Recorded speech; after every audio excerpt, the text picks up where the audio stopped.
یہ جو امپورٹڈ حکومت جب سے آئی ہے اپنے بیرونی آقاؤں کی سپورٹ سے، اس وقت سے یہ ایک کے بعد دوسرے ایسے فیصلے کریں جس پہ عوام پر مہنگائی کا بوجھ بڑھتا چلا جا رہا ہے اور ظلم کی حد تک مہنگائی بڑھا دی گئی ہے۔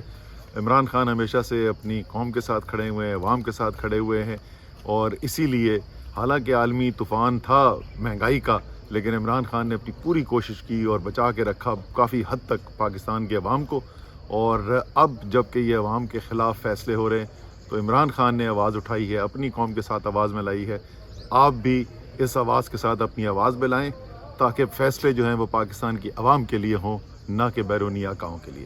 سر، جس طرح کچھ چینل ٹی وی چینل اور پی ڈی ایم کہہ رہے ہیں کہ کل کچھ عوام بھی نہیں نکلا ہے، اس کے بارے میں آپ کیا کہنا چاہتے ہیں؟ میرے خیال میں اگر پی ڈی ایم کے پچھلے 3.5 سال کے آپ تمام بھی دیکھ لینا، جو جتنی انہوں نے مارچز کی، تو شاید اس میں اتنے بندے نہ ہوں جتنے کل نکلے ہوئے تھے، سارے پاکستان میں نکلے ہوئے تھے۔